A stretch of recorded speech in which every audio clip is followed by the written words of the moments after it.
Hi, my name is Barry Sterling Mitchell. I produce the Sterling Net Point Power Rankings and the Bias Plus Reports, and this is Ben and Barry on football. Hello out there, this is Ben Dickerson, your co-host. Very interesting show today, although it may be a little bit concise. I think it'll be interesting. Concise, eh? Is that the word? I'm going to say concise because as we've been doing over the past couple of weeks, we've been looking at the different position groups, and today's position group will be linebackers.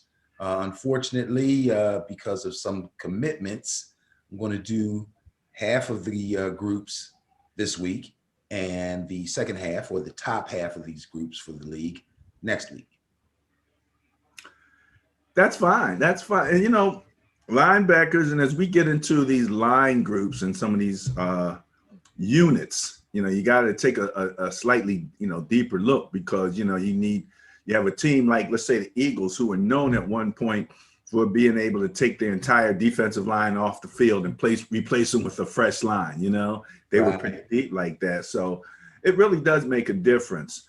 We're also going to take a quick look at our Facebook page, a couple general topics that we can talk about. But I know that we want to have this done within the next hour or so. I want to just make sure that we push this thing through. All right, Benny. So the top 32, or the bottom 30 of the 32, rather, is what we're going to start with today. Starting with number 32, it's always such bad news to tell a team you're last. But this team knew that they were struggling on defense.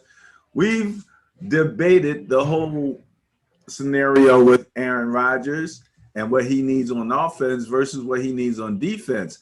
I was surprised, I don't know about you, to see that the Packers came in 32nd for linebackers. I was not completely surprised. I didn't believe that they would come in 32nd, but I wasn't completely surprised because teams kind of had their way with them in the short passing game, and tight ends had some pretty big games against them. So it kind of makes sense. They were okay against the run, a little better during the back end of the season than they were in the beginning of the season. So they definitely had their issues. And, anytime you get in a conversation with me about Aaron Rodgers, I'm going to tell you right off the bat, those guys were a couple plays away from making it to the Super Bowl, and it was pretty much all Aaron Rodgers. But that's just my opinion. We argue about that stuff all the time. As Pro Football Focus says, and again, let me remind everybody, these rankings in the order that the teams are in, that's Pro Football Focus. It's not me. Some of them I agree with, some of them I don't. Some groups I would believe that they would be a little bit higher. Some I believe should be ranked a little bit lower. But Green Bay, I think, is kind of right around where they should be, at least in the bottom three. So as Pro Football Focus says, Kamal Martin had a pretty good year last year. Last year was his rookie year, and especially because the season before when he was drafted in the 5th round. So they got a lot more out of him than they were expecting. The other named players on that team are Preston Smith and Zadarius Smith. But believe me, these guys have a lot of issues covering linebackers. Covering tight ends and backs out of the backfield.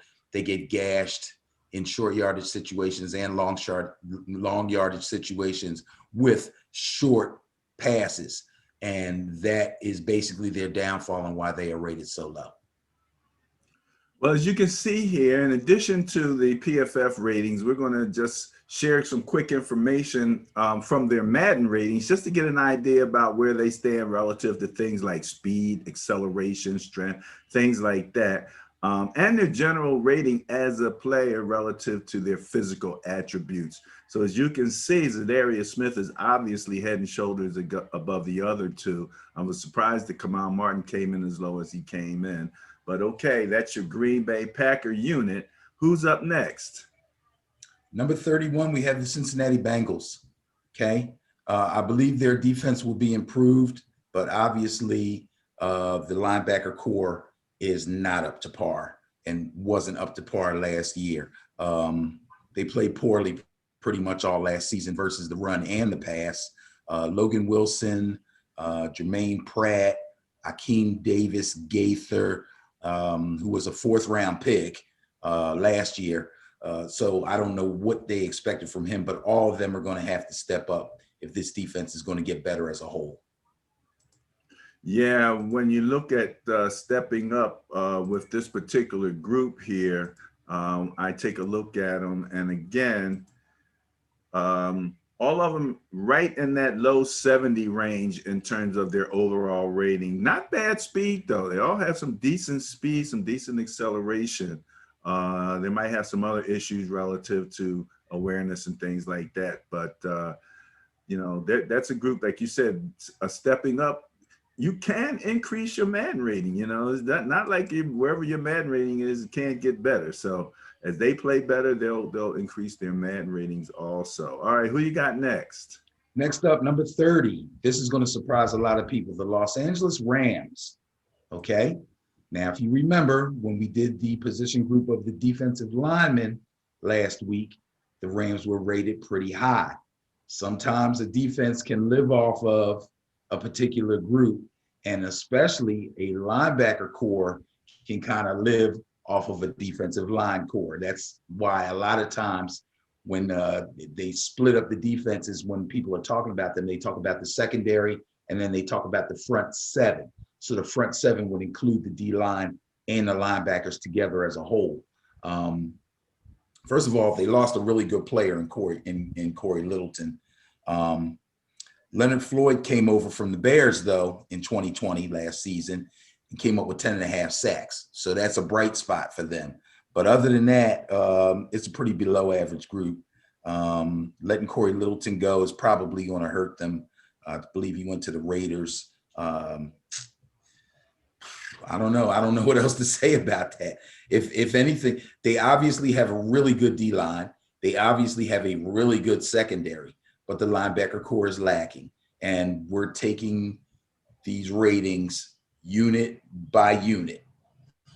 So that's where they land.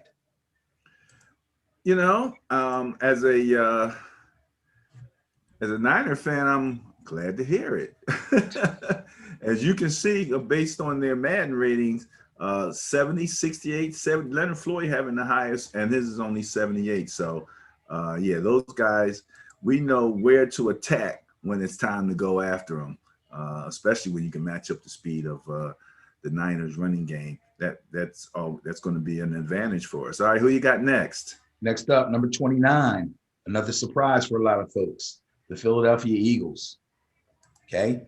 Oh, by the way, I neglected to tell people what the base defense some of these teams run, although it doesn't really matter for some of these lower ranked teams. But as I begin to say some names and some different things, you may hear some names that were mentioned in the defensive line class.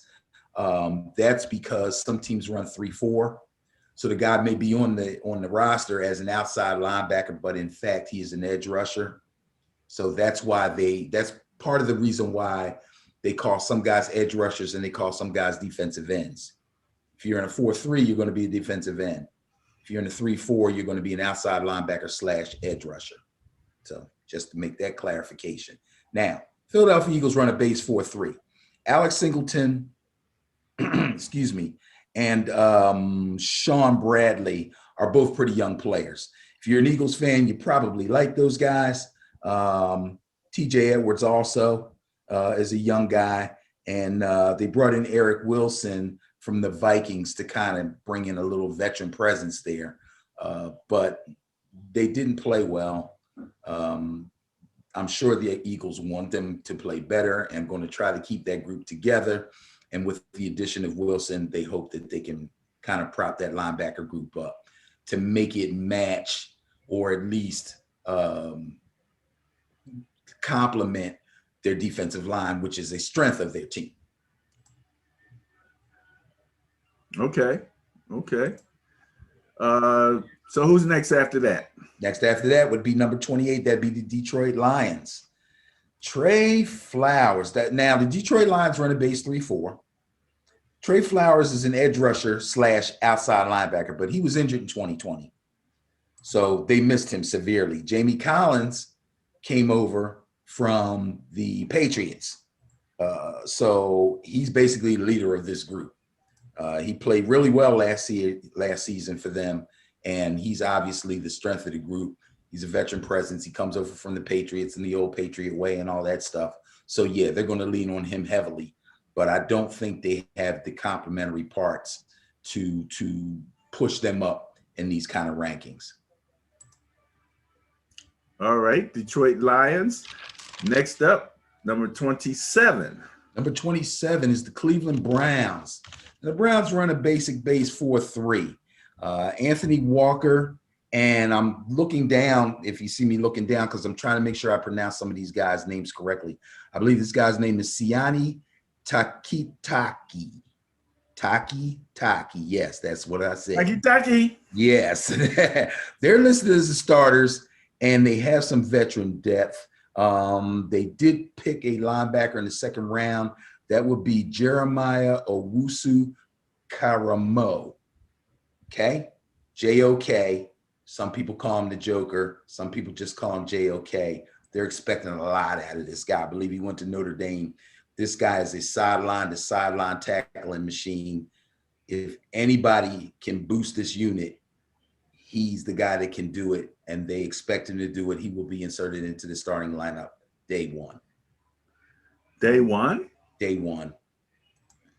You know, that's what you want, right? From your high draft picks. Absolutely. And he was a blessing to them that they were able to get him in the second round. I would say he was probably would have normally been a first rounder if not for the strength of the wide receiver class in this draft that had people jumping all over the place, trying to, trade up and trade down and let's get this guy, let's get that guy. There were far more wide receivers taken in this first round this season than in normal drafts. So that would allow a quality linebacker like him to fall. And they got him in the second round, and they're looking for a lot out of him. All right. Who's up next? Up next, number 26, the Miami Dolphins. Again, Dolphins, you say? 26? Oh, my. But remember, when we talked about the Dolphins and their defensive line, I said their D-line did not create a lot of pressure by itself. The Dolphins are a blitzing team. They blitz a lot. They play a lot of man-to-man on the back end. So the linebacking core is not a core of guys that are well-rounded linebackers, but they got some pretty good pass rushers. Emmanuel Agba had 9 sacks last season. Jerome Baker had 7. Okay, those are nice numbers for a couple of linebackers. Okay, could have been maybe better because they do blitz a lot. They had a lot of sack opportunities, but they're not the greatest guys against the run. And Benardrick McKinney will probably start. He was limited last season by injuries, but I think they're looking for him to do a lot more. And they have a first round draft pick also. I think, did you mention him or did I miss that? No, I didn't catch that. Let me see if I can find that. They picked a linebacker in the first round. Let me see. Let me just double check what I had. I missed that. Oh no, all right. Remember you were talking about the base defenses. I'm thinking about they have Jalen Phillips listed as a linebacker, but also as a D end. Yes. And it's funny. I was taking my note. Now that's one of the guys I was talking about, and there's some other guys here that I did mention, and some guys that I may not mention. Yes, he is listed as an outside linebacker, but he's basically an edge rusher. He's listed as an outside linebacker because they play a base 3-4. But his job will basically be to rush the passer. So I didn't include him. I probably should have. He is part of their linebacker core. Yes, you are correct. And they're looking for him to do quite a bit for them. 6'5", 266. Right. Well, and guess what? I was about to say he takes a lot of pressure off the linebacker core, but he is listed as a linebacker, and the linebackers blitz a lot anyway. So, you know what I'm saying? They got the guy they needed. He fits their system. Okay. All right. Number 25. Ooh, New York Jets. New York Jets. Okay, so their base defense is a 4-3. It's not a very strong group at all, but it could be elevated by C.J. Mosley, who they signed over from the Ravens. Only thing is he's been injured. He's had a lot of problems. He's had a lot of injury problems, and he did kind of sign for a lot of money. So they're looking for a lot out of him. But he's a guy that can produce when he's healthy. So they're going to keep their fingers crossed. He's basically the only name worth mentioning out of that group, though. But he can elevate them if he plays up to his potential.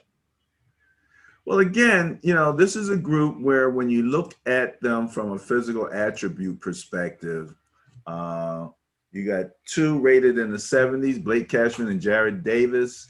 C.J. Mosley rated at 85. So you need they need a little more strength on their on their other linebacker positions, right, left, or however they want to play them. So yeah, that's going to be an issue. You know, it's until you do a linebacker room, it's really hard to know really how athletic, how talented, those things are. So I'm really glad we're getting an opportunity to break this down in this way. So we kind of see it from the perspective of Pro Football Focus, number one, because they look at them play per play, and they rate every play. So their play is rated as opposed to their physical attributes. Maybe, they're very fast. So on a scale of 100 in Madden, they might be a 90 or an 85. As a linebacker, if you're at 80 to 85, that's pretty good, relative to who you have to cover, tight ends and things of that nature, running backs coming out of the backfield. That's one of the things, again, I like about Mostert. Mostert is the fastest guy on the Niners. I'm a Niner fan for those people who don't know.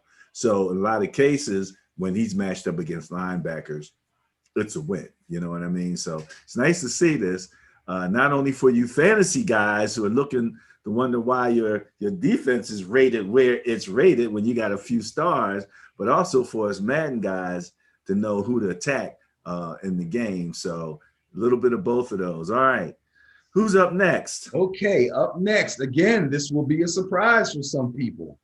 The highly rated Washington football team and their highly rated defense and their highly rated defensive line are only sitting at number 24 for their linebacking crew. Okay, they run a base 4-3.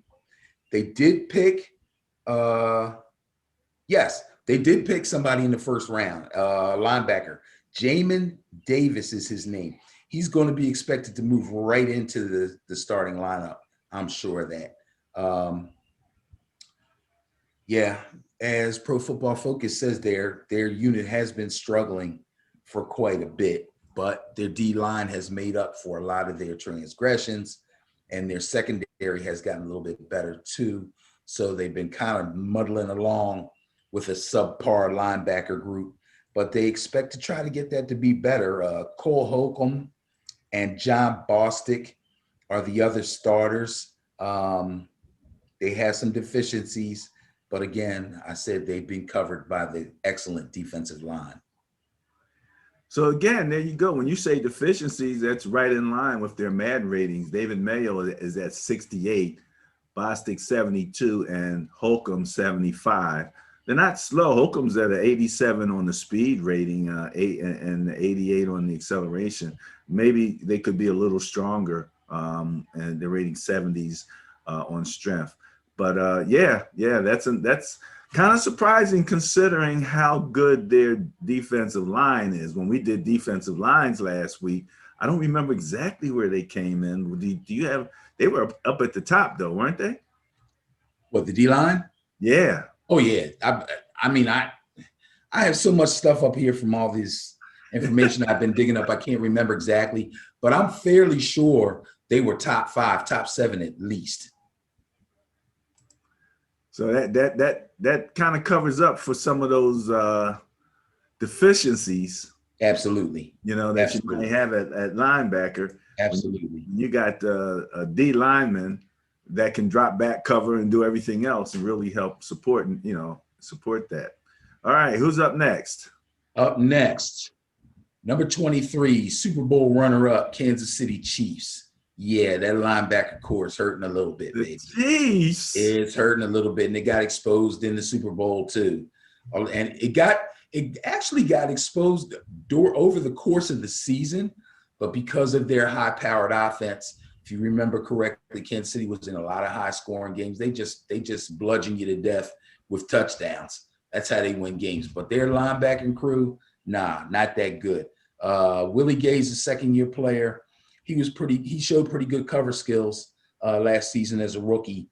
So he's coming into his second year. Rookie second-round pick Nick Bolton is another guy that a team like the Chiefs is very happy he dropped to the second round, just like Joker did. This kid is supposedly a really, really good tackler and a really destructive tackler. That's the rep he comes out of college with. So they could use a guy like that. And now they've got him, Nick Bolton. So listen out for that name. Other than that, Anthony Hitchens will probably start. Taco Charlton is a guy that's been around for a little while. I believe he played for the Cowboys for a few years. He's basically a depth guy. Well, there you go. You know, Anthony Hitchens coming in at a 74. Willie Gay, a 69, and L'Jarius Sneed, an 80. L'Jarius is pretty fast, though. I see a 94 rating and speed. So he's probably out there chasing Mahomes in practice. But, you know. That's not going to help him much. No. Hey, look, you know, these mobile quarterbacks, you might as well get used to chasing these guys around a little bit. Make sure that's in your packages of defensive, man, because I'm telling you, they're coming at you. You can be as fast as you want as a linebacker. If you can't hit, you can't tackle, you can't stuff a crease, and you can't cover a tight end, it's not going to do you any good. Well, okay. Yeah, but it would help if you could keep up with them at the very least, maybe. No. All right, who's next?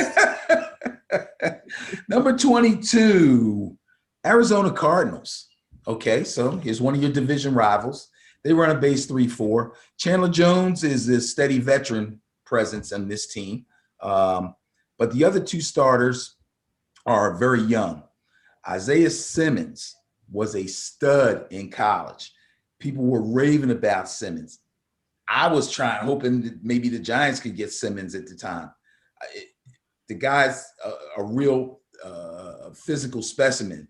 However, he didn't play up to expectations. Great athlete, didn't play up to expectations. They have another great athlete that they got this year, and they used a first-round pick to get him. That's Zaven Collins. Again, really great athlete.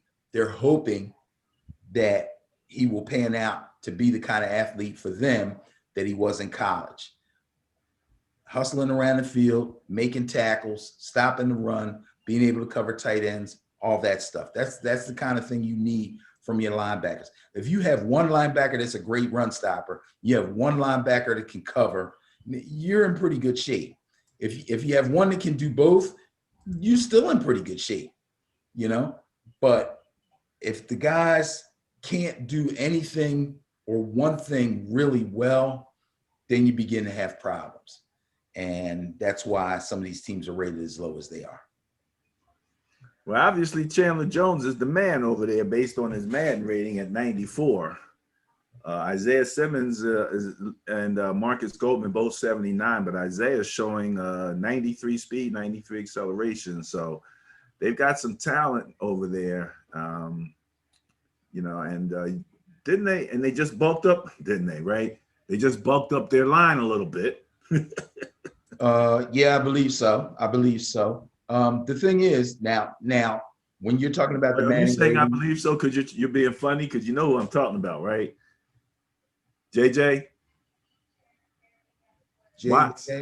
Oh, JJ Watt. Oh, let's not get on the JJ Watt thing again, okay? Yes, they did. Yes, they did beef up the interior of their line with with J.J. Watt, who is more known as a defensive end. However, remember, he doesn't play for the Texans anymore, who ran a 4-3 when he was there. He now plays for the Cardinals, who run a 3-4. You're not going to put him at outside linebacker. You know what I mean? So you move him to the interior. Okay. It makes sense. If you can have great pass rushers across the board, why not? This guy's a known elite pass rusher. And you got him coming from the inside, that makes them extremely dangerous. Extremely dangerous. But I digress. But so, we digress. What I was going to say was, when you're talking about the Madden ratings and this guy's rated this high in speed and this guy and this really does, it doesn't always apply, but it does apply to these guys on the Cardinals. These guys are physical specimens that just haven't produced. They have all the intangibles, but they just haven't produced. That's all. Next up, number 21, Los Angeles Chargers. The Chargers. Another team that seems to be improving slowly, but could do some work on their linebacker core. Now, Pro Football Focus says Kenneth Murray acclimated himself pretty well in 2020, and he was a rookie in 2020. And one of the things that I noticed when I was going over these rankings is Pro Football Focus, having done grades on every single player for every year, pretty much believes that rookie linebackers don't necessarily do really well in their first season. But this guy Murray was one of the guys that did pretty well in his first season. Obviously, Joey Bosa is the main guy over there for the Chargers. Murray's a second-year guy, like they said. He had a pretty good year last year, so they're expecting him to continue to improve. And they have another guy, Drew Tranquill, who played well against the run, but will be expected to step up this season and play just as well against the pass if need be, and even better against the run. So again, young guys expected to step up. That's it. That'll get them better. All right. After that, we have at number 20, the Carolina Panthers. They run a base 4-3. Shaq Thompson made a name for himself playing alongside Luke Kuechly. Shaq Thompson was a household name probably in Carolina for about 5 years, and then Luke Kuechly retired, and all of a sudden, Thompson wasn't playing as well. That's strange. However, because he played as well as he did, I have to assume that once he gets acclimated to Kuechly not being there and him being the man, that he will step up. So I'm going to look for Shaq Thompson to kind of bounce back and have a better season this season. Denzel Perryman came over from the Chargers. That's a guy the Chargers lost. I knew they lost somebody. Denzel Perryman came over from the Chargers. He is a stud, especially against a run. Big time hitter. Big time hitter. They have another guy that they're looking for to step up. That would be, and this guy was an undrafted free agent a couple of years ago. His name is Patty Fisher. So if Patty Fisher steps up, this could be a decent group, this Panthers group. And Panthers are kind of known for having good linebackers. Most of that is attributed to having Kuechly for all that time and Thomas Davis, who's since retired. But I think he's retired. But so. they're going to try to get back on the top linebacker core conversation. So they seem to be on their way. Well, the one guy that you didn't mention, and I wanted to make sure that I included him in this because his name popped up a number of times last year, Jeremy Chin. Actually, one of the higher rated Panthers linebackers. Jeremy Chin. Why do I know that name? Did he play for the Eagles? I don't think he played for the Eagles, but I remember. Well, I didn't. I'm making plays last year. I remember his name because he had such a recognizable name. So he had a recognizable name and he had a high Madden rating. And I was hearing him making plays. He had highlights last year. Okay. He had highlights outside of Madden in the real world. Okay. Thank you. I appreciate that. I appreciate that coming from you. In the real world, yeah. Okay. Well, guess what? I missed one, bro. That's what you're here for. Thank you. I appreciate that. I did not see one for me. Pro Football Focus didn't mention him, and I did my quick scan, and he didn't catch my eye, so I didn't say anything about him. But yes, I've heard of Jeremy Chin. I know Jeremy Chin. He is a player, and again, if he was making plays and he continues to make plays, that's even better for the Carolina Panthers. So again, I'm looking for this unit to be one that will elevate themselves in the upcoming season. All right. After the Panthers at number 19, this is a team that has, again, Super Bowl aspirations, but work to do, obviously, and I'm a little surprised at the work that they have to do at linebacker. I am talking about the Baltimore Ravens. Yes, the Baltimore Ravens running a base 3-4.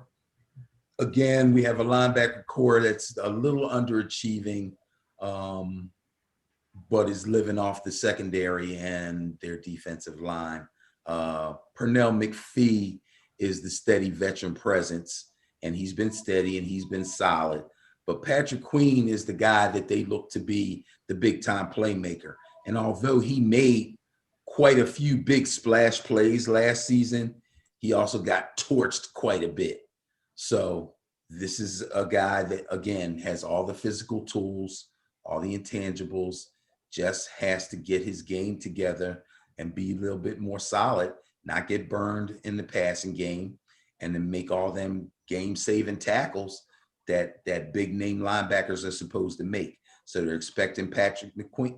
I want to call him McQueen, but his name is Patrick Queen. Okay, I'm expecting him to step his game up and try to elevate this unit because they're definitely going to need it. Malik Harrison is also going to be expected to show some significant improvement also. So they're looking for something from Malik Harrison also. This is not Steve McQueen, old head. I know. I know. I'm sorry. You know what it is? They got Pernell McPhee. And Patrick Queen. Queen. Oh, okay. All right. At least there's a natural reason for going there. And I'm sorry. But all these guys are right in the mid-70s range in terms of their overall Madden ratings. So speed is on the low side, except for McQueen is at 89 with a 90 acceleration. So these guys can move a little bit, but maybe giving up a little bit in the strength area. So okay, we'll have to see how the Ravens make out. And again, their line helps them out a lot, right? Yes, quite a bit. Nothing like it. All right, who we got next? Next up, number 18, the Tennessee Titans, a team that definitely needs to improve their defense. So a number 18 ranking for them at the linebacker is not really bad. And if it improves, that'll go a long way to improving their defense because, again, as you've heard me say millions of times, if you want to win games, you want to get to the postseason, you want to possibly be a Super Bowl contender, you have to have a decent running game and a real good defense.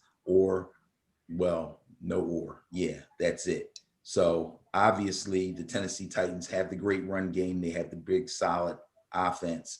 They need help on defense. The guy over here, the big, solid guy is Jayon Brown. He's solid pretty much in all phases of the game. He's good against the run. He's good against the pass. He can cover tight ends. He does all that. Rashaan Evans is entering his fourth year, but he has yet to meet expectations. That is not good. That is the kind of thing that you don't want to hear, okay? So he's got to get himself together. I remember his name being kicked around quite a bit when his draft class came up, and he was supposed to be a borderline stud, and it has not worked out that way. But they've held on to him. They're still working with him. He's coming into his 4th year. He still has a chance to improve. Well, you got to come up with somebody that's better. You know, if you're going to replace him, he's the highest ranked of their linebackers based on his Madden rating. Jayon Brown is the fastest at 87, and also, but other than awareness, those are physical attributes. Yes, the guy doesn't just physical attributes. He has to produce. If he doesn't produce, if he doesn't tackle, if he doesn't get sacks, if he gets burnt by tight ends and running backs, he's going to be ranked low. Yeah, he's going to be ranked low as far as his PFF rankings. That's for sure, because they rank your play, not just your physical attributes. Right, and I forgot that they signed Bud Dupree away from the Steelers. So in a base 3-4, he's coming off the edge. So he will help them. All right, that sounds like a winner there. All right, what do we got next here? We have the Jacksonville Jaguars coming in at number 17. Now, if I remember correctly, which my memory is not always the greatest, Jacksonville Jaguars defensive line was ranked in the lower end, lower than this. Like, we're at number 17 now. This is almost midway. So this is pretty high for a team like the Jacksonville Jaguars.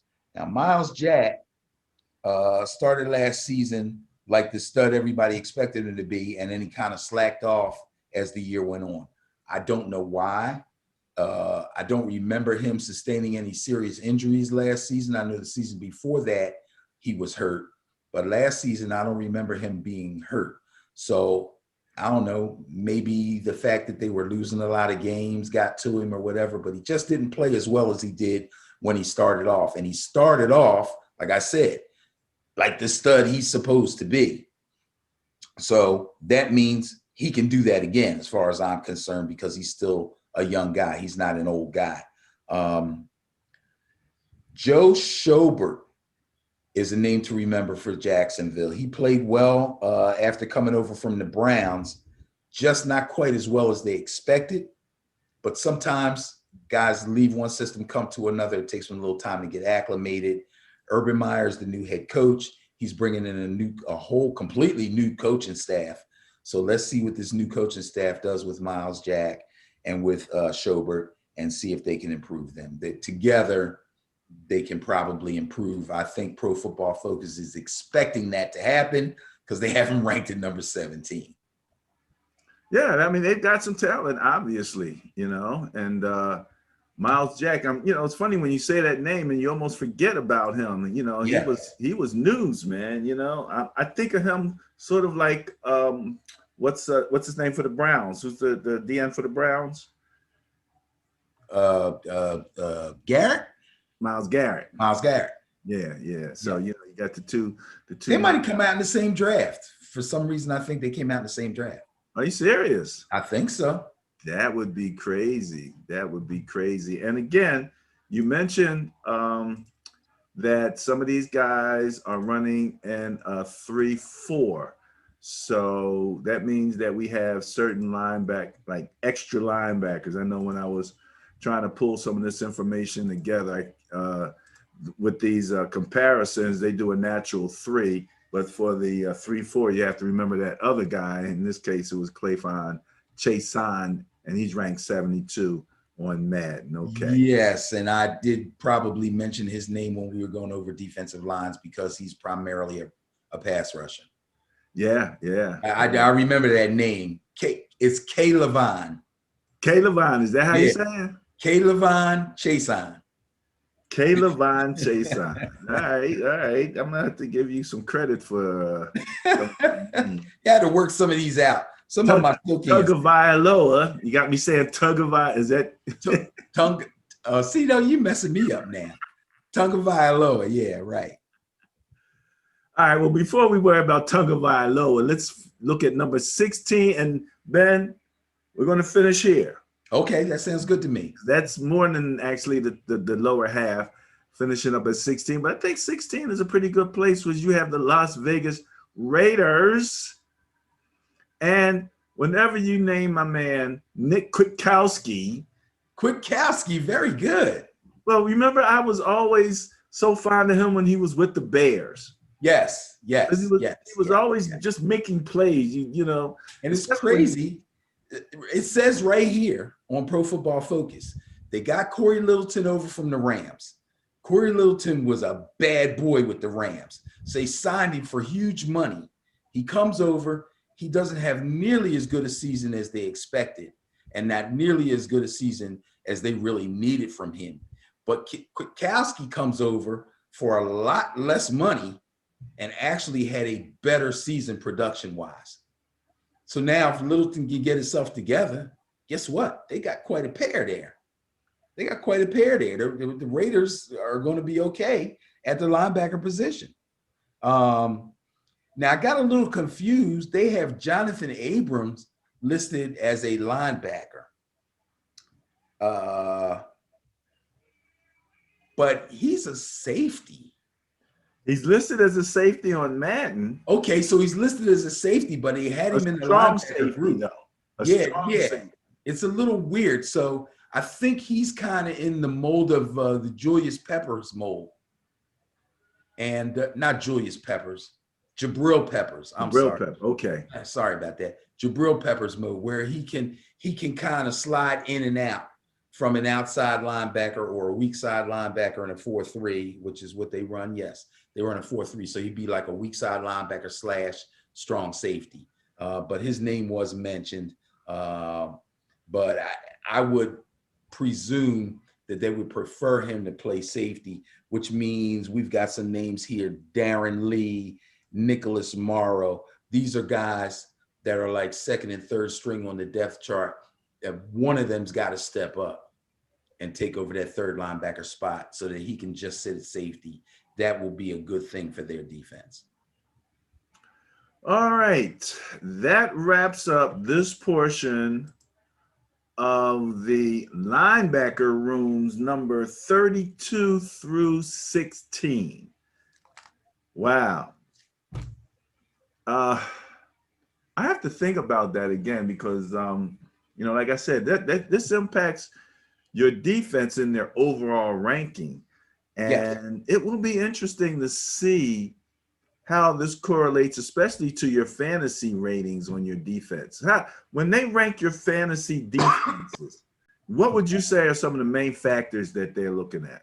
Is it just not getting scored on? Or how do they rank your defenses in fantasy? So to accumulate points in fantasy with your defense, first of all, you know, offensively, you go by singular position players. You pick a running back, you pick 2 running backs, you pick 3 wide receivers. But when you pick a defense, you take the whole defense. So anything that defense does, you get points for.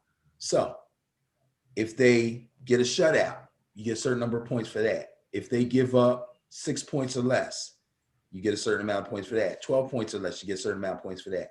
You get points for turnovers, which is probably the biggest thing you can get. Fumble recoveries are huge. Interceptions are huge. Sacks are pretty big. Not quite as big as turnovers, but yes, you get points for sacks. That's pretty much it. Okay. That's why they nail special teams onto that too. So now if you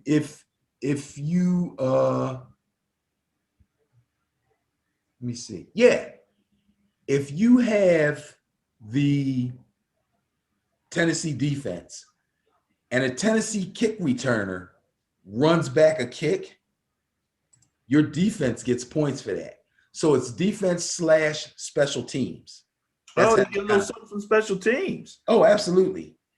Special teams is a little harder to come by points. You basically have to run back a kick. And of course, you get a touchdown for it.